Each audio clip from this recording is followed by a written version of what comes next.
We pour so much into leadership training, workshops, seminars, the whole deal. But what if after all that time and money, we're still missing the one thing that really turns a good manager into a truly incredible leader? Let's dig into what that missing piece might just be. And that really is the big question, isn't it? We've all seen it. Leaders who look perfect on paper. They've got all the skills, but their teams are just checked out. Turnover is high, and there's this feeling that something isn't clicking. It kind of tells you that our usual methods, as good as they are, just aren't giving us the full picture. So, that missing piece, that's what we're talking about today. Spiritual intelligence, or SQ. Now, before your mind goes to religion or something spiritual in that sense, let's just pause right there. It's not about that at all. Think of it as a really powerful, super practical tool for leadership that connects what we do with why we do it. Okay, so what is spiritual intelligence in the real world, in a business setting? Well, it's really a leader's ability to act from a place of deep purpose and integrity. It's about always asking why we're doing something, not just what we're doing.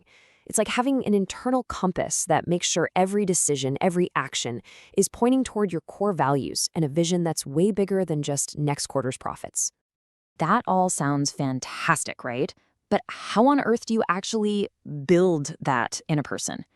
The source material suggests this really clever two-pronged approach. And this is so important because it gets at why a lot of leadership training just doesn't stick. You can't just send someone to a weekend workshop and expect them to be transformed. You have to build an environment that helps them form new habits. So these two paths are conscious and subconscious development. Here's a good way to think about it. It's like learning a new language. The conscious part is like going to class. You're intentionally learning the grammar, the vocabulary, but the subconscious part, that's like moving to the country where they speak the language. You just start absorbing it every single day through immersion. To get truly fluent, you absolutely need both. On the conscious development side, we're talking about the direct, hands-on training. This is stuff like values-based workshops where readers get a chance to really nail down what they stand for. It could be mindfulness programs. You've probably heard of Google's famous Search Inside Yourself program. Or it could be using specific tools, like an SQ21 assessment, to get real 360-degree feedback on these exact skills. Now, the subconscious side, this is where things get really interesting. This is how SQ stops being a concept and starts becoming an instinct. It's about weaving these ideas into the actual DNA of the company. We're talking mentorship programs, or even reverse mentorship where senior leaders can learn from junior employees. It's about literally building your company's values into performance reviews.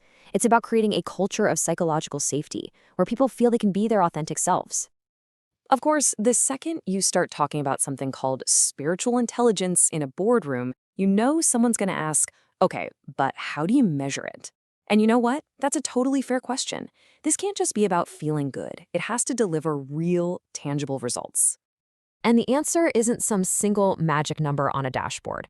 The key, and this is crucial, is to use a mixed methods approach. You've got to combine the hard data, the numbers, with the rich human insights from people's actual experiences. That's the only way you get the whole story.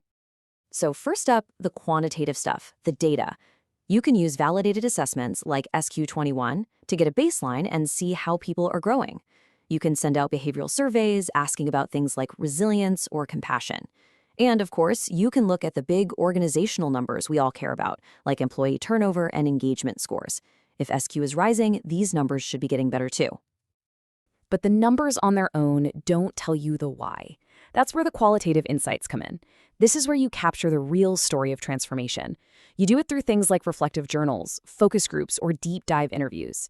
This is where you hear someone explain, in their own words, how their entire approach to making a tough decision has changed. And finally, the third piece of the puzzle is observational evidence.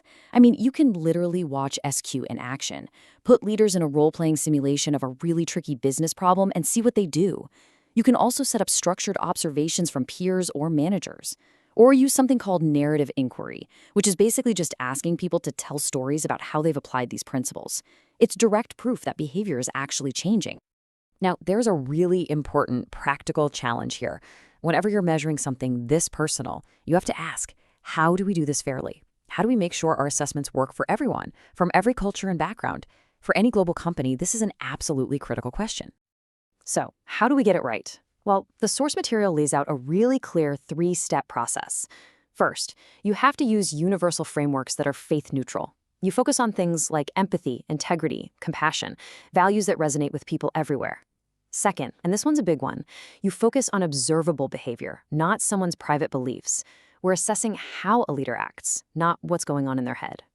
And third, you have to be totally transparent. Make it crystal clear that this is a tool for growth, not a test they can pass or fail. This quote just hits the nail on the head, doesn't it? The whole point is to build better leaders, period. It's about developing universal skills that make our organizations healthier and more effective for everybody, no matter what their personal beliefs or spiritual path might be.